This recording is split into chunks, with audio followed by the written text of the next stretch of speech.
All right. Hello, hello, hello, everybody.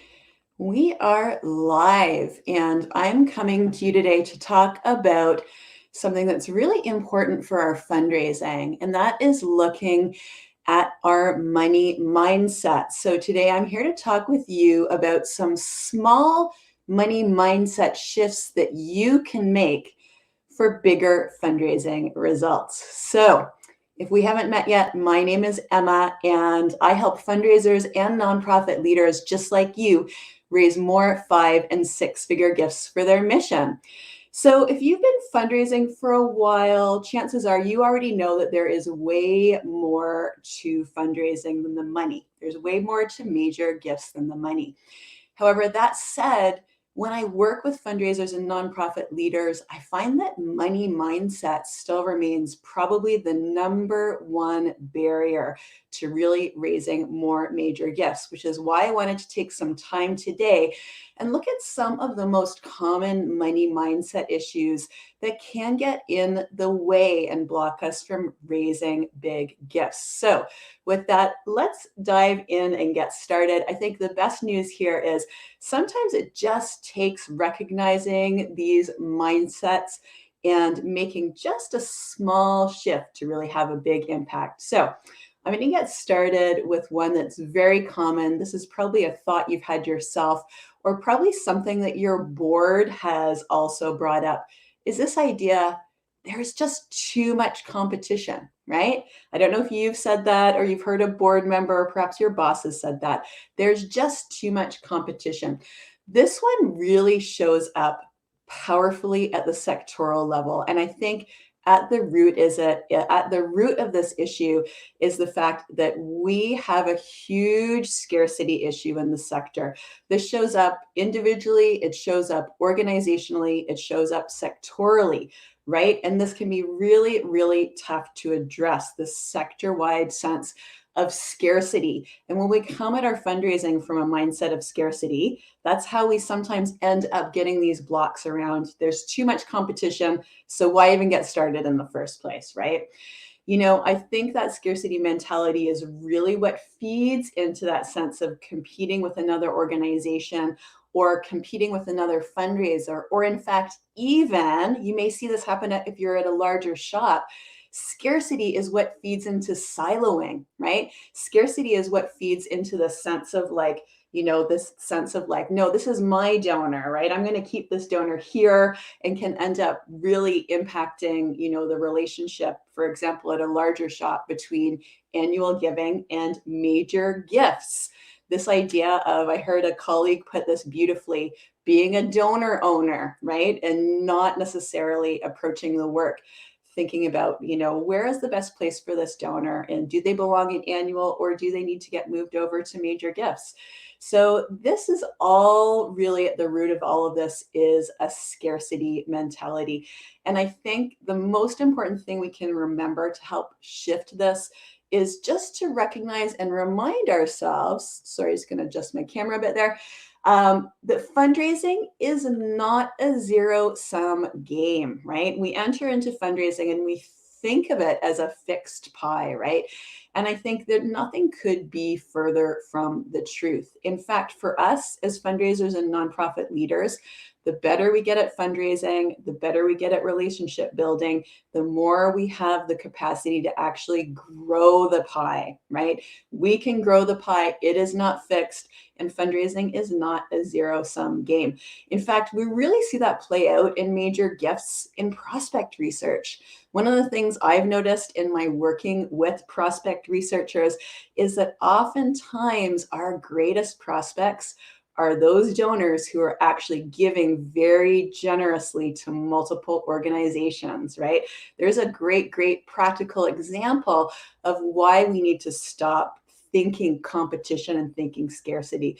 Because in fact, oftentimes what happens is that those donors with a track record of giving, with a track record of philanthropy, may in fact be our most generous donors. So let's move away from this idea that there is too much competition, move away from the sense of scarcity, and try to cultivate a bit more of a sense of abundance and that ability of being able to grow the pie of donors. Because it is possible. I truly believe that. I'm going to take a quick sip of my water. I want to say welcome. My colleague Shanna has reminded me to say welcome. I just got so enthusiastic. I dove right in, and I didn't invite you to say hello. Go ahead and let me know where you're joining from. I always love to hear where folks are watching or listening from. Let us know where you're joining from. And if you're catching up on the replay, go ahead and use the hashtag replay, and welcome to you as well. Also, go ahead. Here's the fun thing with these lives. Go ahead and let me know if you've got a question. Let me know if you've got a comment. Let me know if you disagree with me, right? I'd love to hear from you. If you have a different perspective, if you're struggling with different things around money mindset and fundraising, this is interactive. So go ahead and let me know below. I'm going to take a quick sip of my water before I get to number 2. Money mindset number 2, which I hear very commonly when I'm working with smaller shops, is we're just too small for big gifts, right? If you're joining me from a small shop, let me know if you've ever had that thought, right? Sometimes when we're the little guy, it can feel like we're really up against the world. But the truth is, you have some significant advantages when it comes to major gifts if you're a small organization. Hello, Stephanie. Welcome. Hello, Alan. Thank you so much for joining us. So basically, if you're a smaller organization, chances are that your major gifts typically tend to start well under $100,000. Is that fair to say? And I think, it's not unusual when we're looking around the sector, you're looking at larger organizations with very well established and resourced major gift programs, that I also love and have been a part of and have been a fundraiser at those larger organizations. It's not unusual for their major gifts to start at a very high level because they are larger, right? Fair enough. So it's pretty typical in my area to see larger organizations starting major gifts at $100,000. Here's why this is good news for smaller organizations.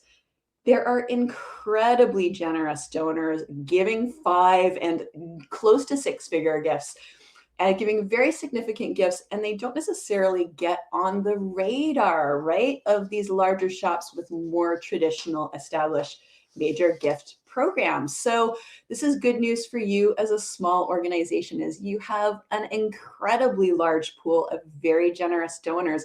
And you're also really set up because you're working with a smaller donor base to really bring that personalized touch, to really connect with those donors and build meaningful relationships. So you have a lot of opportunities at small shops. So do not think that you're too small to raise big gifts. Instead, I want you to think about some of the unique advantages you have at small shops.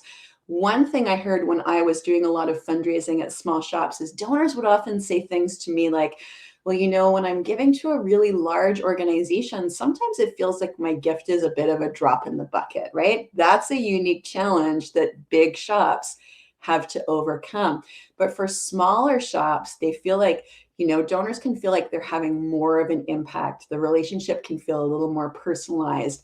And you have a great opportunity to really leverage the strength you have as a small shop when it comes to major gift fundraising. So I really want you to shift your thinking away from we're too small to big gifts towards what are some of the unique strengths and opportunities we have as a smaller shop that, in fact, the really large shops don't have? And how can we leverage those to our advantage?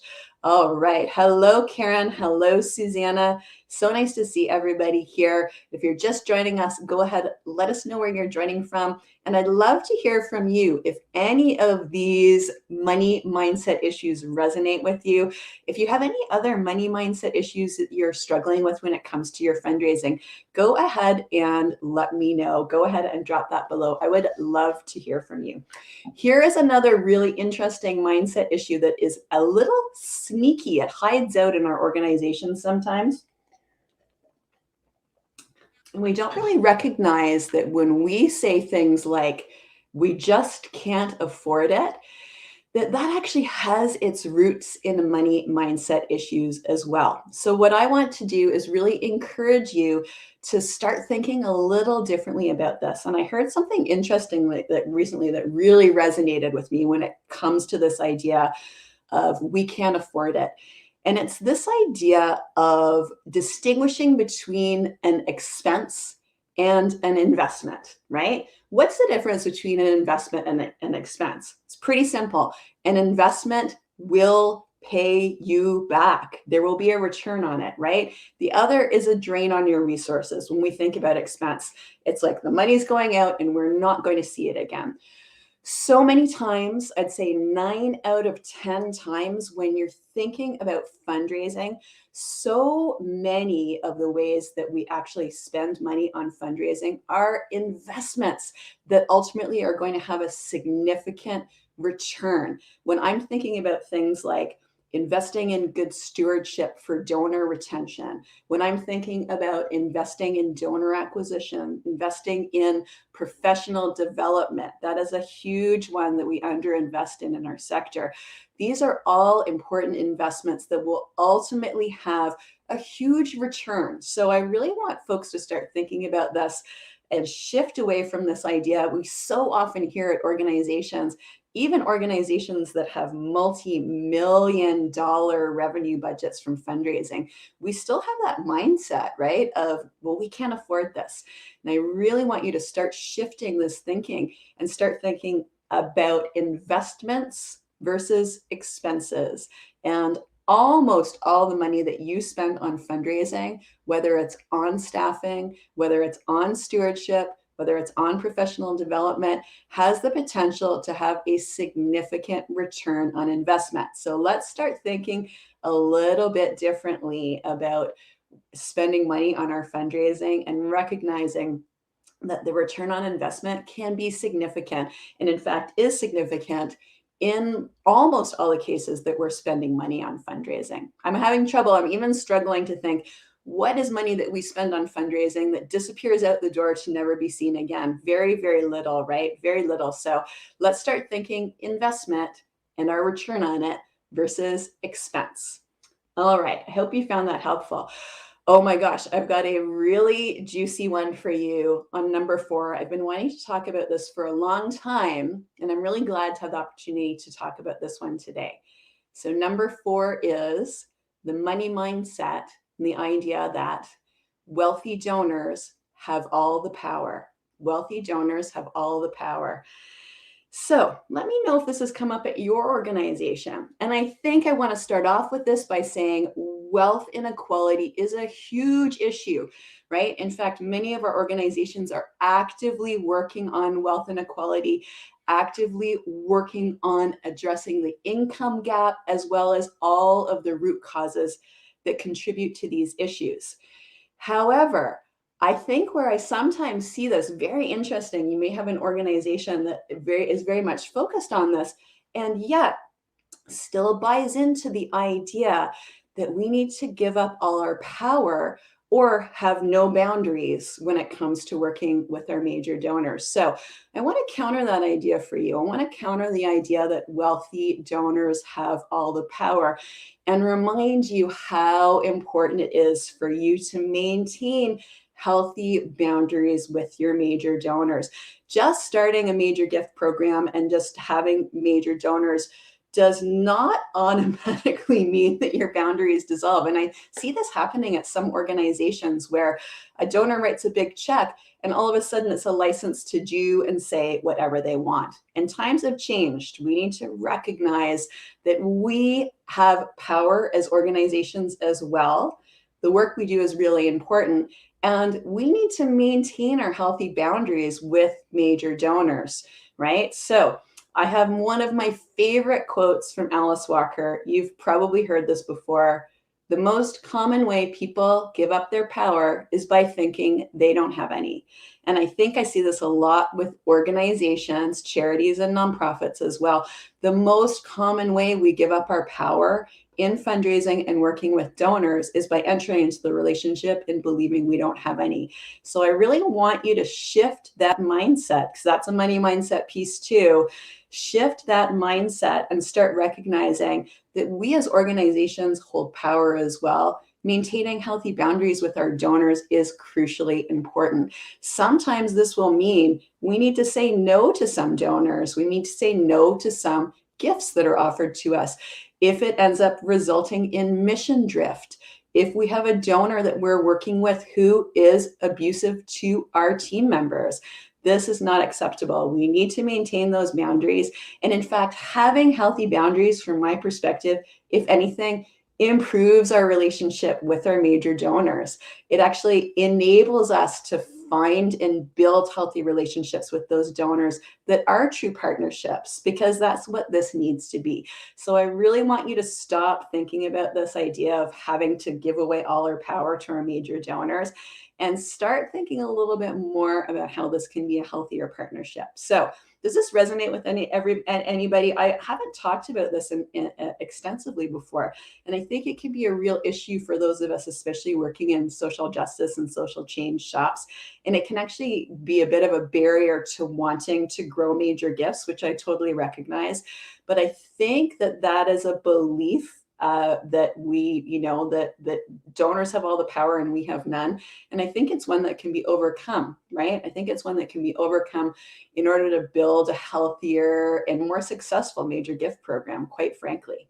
All right, so something new I haven't talked about a ton. So I want to hear from you what you think about this idea of healthy boundaries and major gifts. All right, finally, I want to talk about something that comes up and has come up quite a bit during the pandemic, during the crises we've been dealing with over the past couple of years. This is the idea that we'll lose all of our major donors if there's an economic downturn or a recession. So this is common thinking, and I want to explain a little bit more. This is what but this is what is typically called catastrophic thinking, right? Anytime that you're talking in absolutes, it's a great cue to you to say like, this might be catastrophic thinking. We're saying always, all, nothing, or never. Those are all little cues to us that we might be engaging in catastrophic thinking. And that can really get in the way, as I saw happening quite a bit at the beginning of the pandemic, of taking any action at all, right? Taking any action at all. If we think, well, that's it, economic downturn, recession coming, our donors are all going to, disappear anyway. So why even invest in getting started in the first place? So, as someone who has fundraised through the Great Recession, what I do want to say to you here is that, having experienced this, if anyone else is on this call who has fundraised through the Great Recession as well, here's a pattern I and others noticed is, in fact, it was during the most challenging times. Maybe you've noticed this during the pandemic as well. During the most challenging times, that is actually when our donors truly stepped up to the plate. They started digging a little bit deeper and giving more generously than ever. And in fact, the general pattern, all of us who have been fundraising through various economic downturns and significant recessions have seen, is that major donors, especially individual major donors, tend to lead the recovery after a downturn or recession as well. So here's the thing, even if, because it certainly is a possibility, even if we do go into a downturn or recession again, building and maintaining our relationships with our major donors and keeping an eye on the long game is absolutely crucial, because typically this is what we see, is it's those donors, especially individual donors, who give most consistently through challenging times. And it's those donors who do lead the way when it comes to recovery after a recession. So those are my 5 money mindset tips that I wanted to share with you, and different shifts that you can make to kind of tackle those, to make sure that they aren't getting in the way of you landing more bigger gifts for your mission. So I want to hear from you. Do you have any money mindset issues that you're struggling with that are getting in the way of growing your major gifts? Go ahead and let me know. And don't be shy, because chances are, if you're experiencing this, there are other folks watching right now who are having exactly the same experience. Would love to hear from you. And while you do that, I'll give you a second to type that in. I want to invite you to join me to dive a little bit deeper into growing your major gifts, including some of the ongoing mindset issues you need to address and overcome in order to truly grow your major giving program. I'd love to invite you to join me for my free on-demand masterclass. It's all about how to raise more six-figure donations for your mission. And you can go ahead and sign up at majorgiftmasterclass.com/go. And my colleague Shanna will go ahead and drop that link below for you as well. So go ahead before we wrap up. If you have any final additions, any questions, any feedback from me, I would love to hear from you. And I want to thank you for joining us. I see Alan and Susan and Karen, and I'm just going to scroll up to make sure I haven't missed anything here. And Stephanie, thank you so much for joining us. And Susanna, it's been great to have you here, and I hope you found this helpful. I think it's a really important piece of the puzzle. Tactics are crucial, effective strategy is crucial, but it comes to raising more major gifts for your mission. We really do need to dig down into some of the mindset issues that can trip us up. Some of those beliefs that may be lying under the surface. We all have them. It's totally normal, including money mindset beliefs that might be getting in the way of us raising more 5- and 6-figure gifts for our mission. So with that, I am going to wrap up. I'm just going to scroll down to the bottom here. I want to thank you so much for joining me. If you've enjoyed our time together today, I really do hope, if you haven't caught my masterclass yet, go ahead and sign up for that at a convenient time for you, and we can spend a little more time on these issues. Oh, I'm just hearing from Alan. I'm just going to take a sip of my water. I want to share that. It seems like I always set a ceiling for existing donors, especially those already giving large amounts. So this is interesting from a mindset perspective. And I'm sure as fundraisers, you found yourself getting into that as well. So let's say you have a donor who gave an initial gift of $500. I'm using a practical example here. Let's say you have a donor with a track record of giving $500. Imagining them giving $1 million is a pretty big stretch, right? That is, in fact, an actual real life example from a client I've worked with, a donor who had a history of giving $500 gifts, who ultimately ended up giving a single gift of $1 million, a single 7-figure gift. And the second part of Ellen's question is, what are clues for understanding that a donor is willing, interested for increasing their support? And let me actually talk a little bit more about the $1 million gift example I just shared with you. And the catalyst for that was actually a conversation that happened during a phone call. It was a simple thank you call for the existing gift. And the conversation that started there led to understanding that the donor was willing and interested in increasing support. So I would say first and foremost for you, I won't have a ton of time to dive into the specifics around data today. That definitely is a piece of the puzzle. But what I always encourage folks to do is pick up the phone and start having conversations with your donors. Start having more meaningful conversations with your donors. It is key. It is absolutely crucial to growing your major gift fundraising. And don't overthink this, right? You can look at this and you can look at some of your top donors now in terms of either of looking at the value of a recent gift they've given. For example, $500, very generous gift, may not fall into your traditional bucket for a major gift, but have a look at those donors and those patterns, donors who have given more generous than average gifts to your organization, donors who have a pattern, for example, of making very frequent gifts to your organization. Maybe they give multiple times a year. Maybe they give multiple times a year more generously than the average donor that you see. And also keep a look at a lookout for donors who have a long history of giving as well. Those are all cues and patterns that you can look for. If you don't have the resources available to you to do extensive prospect research, you can get a tremendous amount done just looking at those few patterns. Larger than average gift, like a history of giving, whether it goes back, they have a long history of giving. One of my personal stories I love to share is the donor I worked with who had been giving $75 a year for 10 years, who ultimately ended up giving a $250,000 gift. So love that. And the reason that gift came about, again, was connecting with that donor and starting a series of meaningful conversations, really engaging the donor and finding out and understanding what was driving this philanthropy. What were the values? What were some of the most deep-seated values behind their giving and, you know, their long-term commitment to this issue? So another interesting side note about the donor who went from $75 a year to $250,000 is that harkening back to the scarcity and competition mindset, what we also discovered in working with that donor is that she gave to no less than 10 different organizations, all working in a similar space to us in terms of the mission.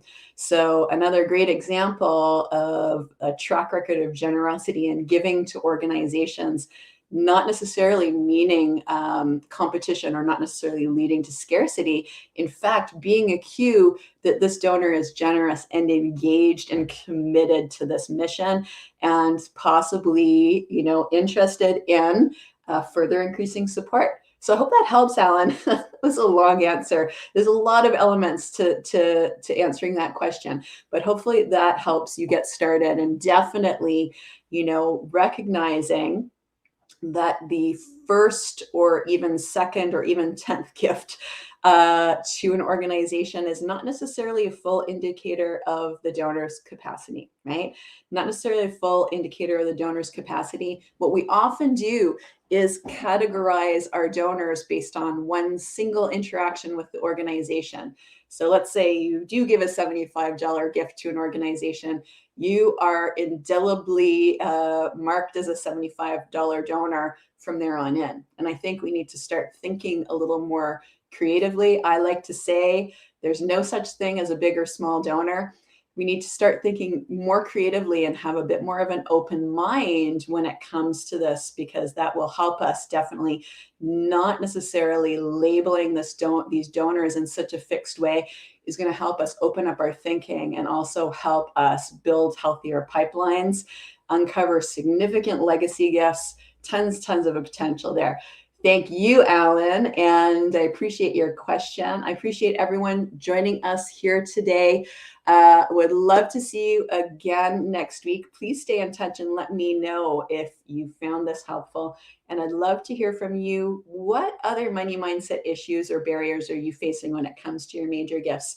Perhaps we'll do a whole new live call based on that. So would love to hear from you. What are some of those barriers that you're facing, and how can I help you overcome those?